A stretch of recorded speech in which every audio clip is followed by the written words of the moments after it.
Asato ma satgamaya, tamaso ma jyotirgamaya, mrityurma amritam gamaya. Om Shanti, Shanti, Shanti. Divine Mother, hold our hand, take us across from the unreality of the world to the reality of the world. Take us from the confusions and the darkness of ignorance to the wisdom and knowingness of knowledge. Take us from death to immortality. No more afraid or fear of the death. With that salutations, we start today. Today is the Thursday talks, which we are going to cover it up on Sunday in more detail. So it's a tremendous joy to be traveling together in the spiritual path, and that is primarily because to take away all the tons of sufferings and sickness and disease and have not, to eradicate. You know, Anthony Wilden in Manhattan, New York, the top chef of the world, wonderful family, committed suicide a few months ago. And Kate Shepard, same city, Manhattan, great designer, great fashion designer of the world.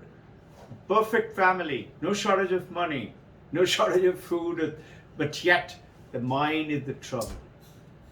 So in the Western world today, and today in India and most of the part of the world, what is happening is we are going outward, outward, outward, and searching for our answer for happiness out there. But the happiness is not out there. Ancient Vedanta is talking about how to lead the life and to find that within and then spread it to everyone. Towards which we talked about last Sunday. Part of it we are going to cover it, the rest of it on this Sunday, is Karma Yoga paradigm. Now, if you look carefully, Karma Yoga, the Bhakti Yoga, the Jnana Yoga, the Raja Yoga, if this is knowledgeable to the world population, there won't be Anthony Wilden and Kate Shepard going and committing suicide is what? Nobody wants me, nobody loves me, I'm not required in this world, I want to end my suffering. Whereas India's ancient Vedanta, and which Swami Vivekananda took it 1893, 11th of September, subsequently 20 years later Paramahamsa Yogananda to the world, and many other, Mahesh Yogi and Ravi Shankar and Deepak Chopra, and all of them have gone around and spreading the word of this paradigm. Then, you know, there is a very famous novelist. He says that it will be very good for the American youth to carry a copy of Raja Yoga and a copy of Jnana Yoga in their pocket to lead a better life. Just imagine. This is the knowledge of the Western world today. The top universities like HDS, Harvard Divinity School, Harvard, is focusing on Vedanta. NYU, New York University, focusing. British Columbia University, Thomas Even Thompson in Canada, focusing on. And there are so many net blocks and people around. India, there are pockets of people like you and me, but very limited. Spread the word. Know more about it yourself and spread it in your day-to-day life. Not like Jnanam, not like Bhashan, but be a perfect example. And when you see a problem, when you see somebody suffering, help them. So, understanding the paradigm of the Karma Yoga, Raja Yoga, Bhakti Yoga, Jnana Yoga is basically there are problems. What is the Karma Yoga? Karma Yoga is taking you from selfishness to unselfishness. Most of us are wanting what's in it for me, WIIFM, you know the famous jargon in the what's in it for me, mere ko kya milega. From there, unselfishness. Bhakti Yoga, I want things, I'm desiring and I'm searching. Not finding, suffering. Venting my emotions and things like that. What does Bhakti Yogi say? Hey, instead of desiring everything for your own self, and send the desire and the action towards God, towards spirituality, towards religion. What is Raja Yoga saying? Problem is the mind. Because mind is the one which is going out and saying, I like this, I don't like it. I want this, I don't want this. So what do? Focus the mind instead of scattering of the mind. Raja Yoga tells you through pranayam and meditation, focus. And what is Jnana Yoga? Very simple paradigm. Jnana Yoga goes ahead and tells you, ignorance, I don't know. And because I don't know, I have problem, I have suffering. The Jnana Yoga is going and saying, knowing. You must find out. Notice one thing, Karma Yoga is primarily not me, myself. Karma Yoga is dealing with the people. And in that dealing of the people, you are 24 hours selfless work for the people. Whatever you're doing, whichever profession, I'm working for the betterment of the people, for the country, for my family. I'm working for them. Selflessness. Automatically you feel so elated. So you understood the problems and the answers. In the Karma Yoga, if you look carefully, is the only yoga which is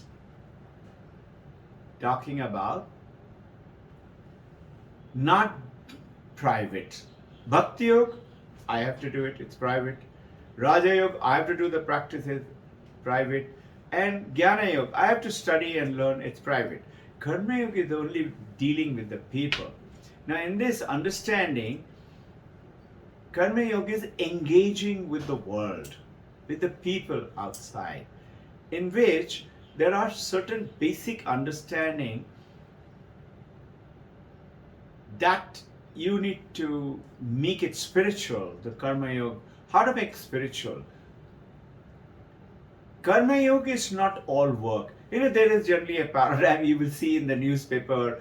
People send you obituary card, please attend, my father is passed away or my uncle is passed away, and he was a great Karma Yogi. It's a wrong term. People are not understanding what exactly is the Karma Yoga. He may have made millions. He may have worked very hard. But that's not Karma Yoga. To understand Karma Yoga and separate it from karma, it is basically, if you look carefully, karma first, it has to be by a living body. It is not living. Work is but force into distance. Remember we discussed in the last Sunday. That means if I am pushing the wall, I'm working. I think so, I'm working. But distance is zero, I can't move the wall. I have not done any work at all. That is just work.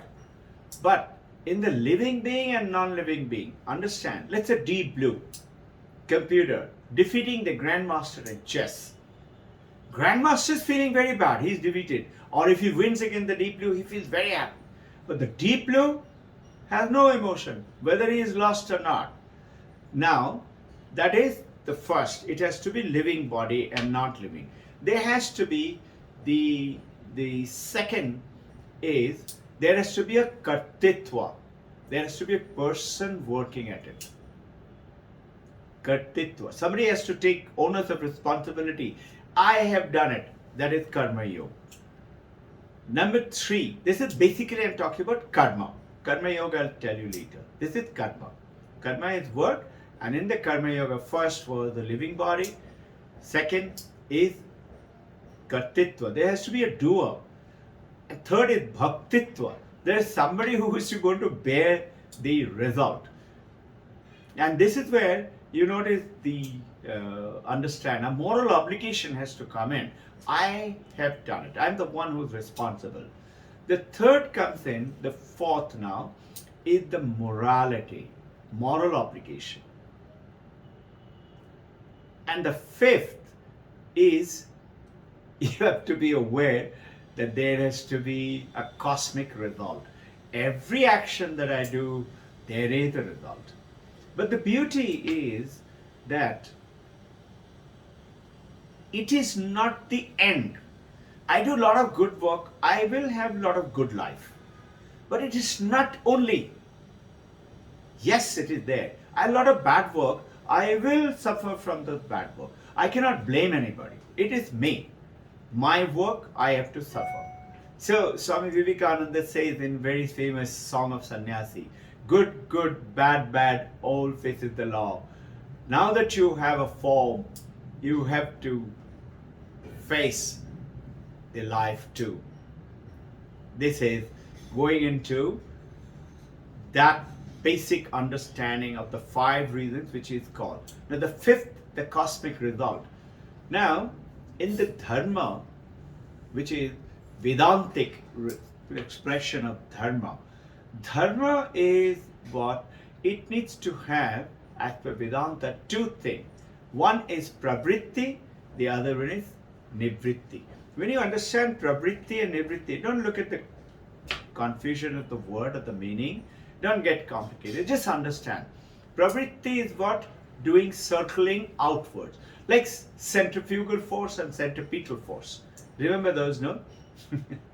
Going outwards. That is pravritti. So, let's say my father had done very good work and earned millions and left a kingdom. And I write down, my father is passed away, he was a great karma yogi. Wrong. He did great work. He did very selfless work. He helped a lot of people to earn a lot of money and become good and independent. He's helped the country, he's learned a lot of foreign exchange, but he's not a karma yogi because it is pravritti, outwards. What is nivritti? Is selfless, inwards. This is the main difference in the karma yogi and karma. Karma yogi is nivritti and nivritti and nivritti alone, not pravritti. In the nivritti, interest in the worldly pursuit is pravritti, interested in worldly pursuit. I want to do this work, I want to make this business good, I want to earn more money for my family. There's a guy who said, no, I am working just because I love work. So the guru says, all right, you're working only for work, no? So what we'll do now, I am giving you this work, you continue to do the work, but you will get not paid. That package which is attached with this work, you will not get paid. He said, no, I need that. Why do you need it? Because I want to buy things. The guru says, all right, okay, you're welcome to buy, but listen, I will tell you who should you buy for. You are not to choose. The guy said, no, I want to buy for my wife, my husband, my children, my friends. I will choose. Guru said, listen, I will tell you, you use it, you give it to so-and-so ashram and so-and-so world and so-and-so orphanage. He said, no, I will give those also, but that will be my choice. And my family.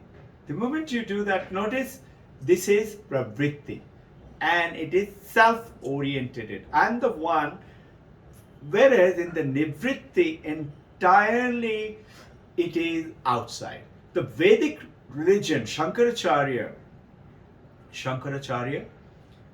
1400 years ago, and which, I don't know if you all know, Shankaracharya Puri, his name is Shankaracharya Puri, and his Shankaracharya's actually was Chailanga Mahaprabhu, the great saint in Varanasi, and Shankaracharya's the principles were brought into Ramakrishna Paramahamsa. He is one who became Chailanga Mahaprabhu's great, follower. He went and met him also. But I'm bringing out Ramakrishna Paramahamsa because Ramakrishna Paramahamsa's name is Ramakrishna Puri. Why? Because his guru was Tota Puri, who followed Shankaracharya. Tota Puri.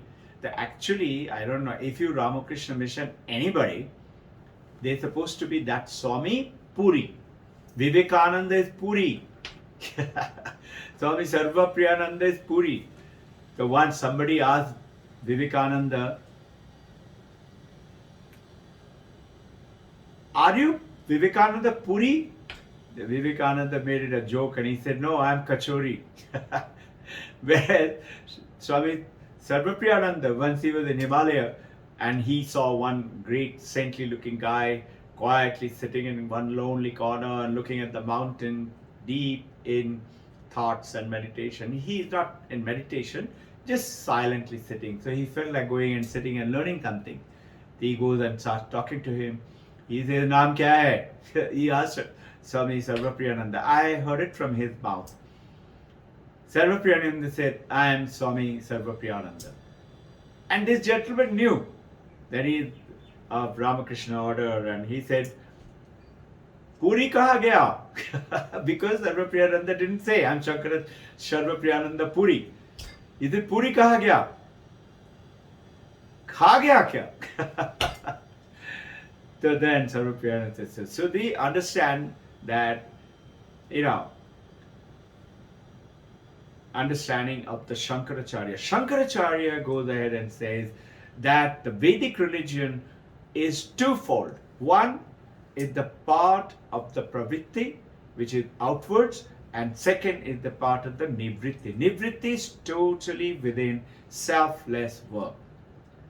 Now, pravritti is swakama karma. Swakama, I want something. Nivritti is nishkama karma. So you look at Mahatma Gandhi. Look at, let's say, in America, Nelson Mandela in South Africa, or let's say Martin Luther King in America, or Vinoba Bhave in India, like that. They're totally selfless. To summarizing, see, there are some problems and there is a solution and there is a method. Let's talk about the problem. What is the problem? Ignorance. I don't know. What is the solution? Is knowledge. What is the method? Jnana Yoga. It's so simple, no?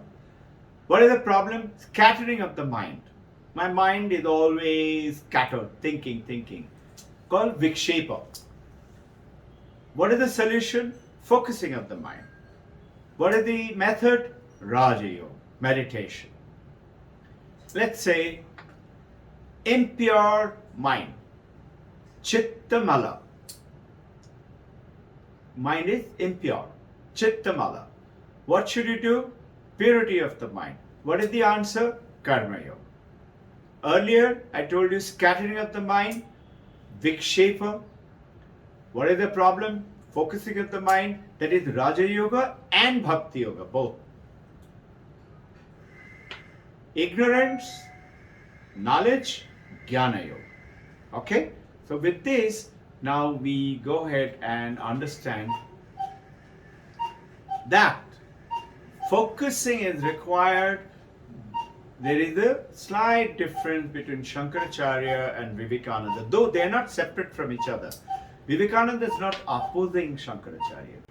So basically the whole problem comes in because we have from birth itself is aligned ourselves. If you recollect our talk on the Karma Yoga last Sunday, align ourselves with my name, with my form. I am this body, I am this mind. And I have a function and I have a role to play. I say my hand. Notice, my hand. Do you say my hand is me? No. Do you say my eyes? Do you say my eyes are me? No, there is something between hand and me, there is a separation. I was a baby. I remember I was a baby. I've grown up to 10, 12 years of age. I remember, I can recognize my photograph. That was also I. Hey, that I is today also 56 years old, I am also that 78, 80 years old, which is I, when I grow old to that. And which is this I then? Is it the body? Body is changing. So very simple law. Nitya and Anitya, Vedanta says, cannot be one. Meaning what? Whatever is permanent cannot be impermanent. Changes cannot be with unchanged. I has remained unchanged. Are you with me? With changes are happening, baby to youth and to adult, and then going on to the old age, right? So what do? We have to basically come to realize that, look, I have my computer, that is my computer. I have my hand, this is my hand. I have my books, these are my books. My car, my house, my wife, my husband, my parent, my children, they are mine. I am not this. What am I? That is what the understanding is, the journey to find I am Brahman. Aham Brahmasmi. Going ahead and telling Tat Tom Asi, you are that. You are none other. So, Shankaracharya is saying Upasana. Vivekananda is not deterring, but he is saying in Shankaracharya's Karma Yoga comes last, Jnana Yoga is first. He has got Bhakti Yoga also. Shankaracharya is talking about Jnana Yoga, Bhakti Yoga, Karma Yoga is there. And people like Madhavacharya, their Bhakti Yoga is right at the top. Vivekananda is saying, very simple, beautiful. He's talking about do it by work, do it by love, do it by meditation, or do it by knowledge. Do it either one of them or all of them. What are you and I talking? Do it with all of them. So, we get on to the Sundays and Thursdays and practice every day. We do the Kriya Yoga, which is the Raja Yoga. The supreme of the yoga is Raja Yoga. And then we do the meditation, which is part of the Raja Yoga once again. And then we are doing the wisdom of the knowledge and studying and the Jnana Yoga. We have love for Babaji and the great saints, Brahma, Vishnu, Maheshwara, Holy Mother, Divine Mother. We have the great Jnanis, Swami Vivekananda, Holy Mother Sharada, Paramahansa Ramakrishna. We have Bhakti for Paramahansa Yogananda, Srishi Yukteswar Giri, Lahiri Mahasaya. So we have devotions with Bhakti. And Karma, Raja, Bhakti, and Jnana Yoga. All four of them. Do it by one or do it by all. Come. We have to awaken that power from within. Remember an egg. Take an egg. I put pressure from outside. What will happen? The egg will break. It will shake, no? And the egg, the yolk and the white of the egg will fall out. What does that mean? Life is lost. That egg otherwise could have become a chick. But if the force is from inside the egg, then a chick is born. It breaks the shell from inside and a life is formed. This is what is exactly happened to Anthony William, which I told you. A great chef of the world committed suicide. Kate Shepherd, fashion designer of the world, committed suicide. Why? They have tremendous power within. That's how they've attained. But it is what? Pravritti, outwards. Not the nivritti. And this is why the message for everyone, carry a book of Raja Yoga and Jnana Yoga and read a little bit, understand a little bit, listen, reflect on it. Listen is Shravanam, reflect on it is Maranam, and then acquire the knowledge is through meditation, Nidithyasana. I wish you wonderful luck. Looking forward to seeing you on Sunday. We'll have a wonderful session together. May all of your prayers and wishes be fulfilled. May you all attain what you're striving to attain. And suddenly realize that it's not difficult. It's so easy to do it. How? By discovering that power from within. Remember the eggshell. Jai Guru.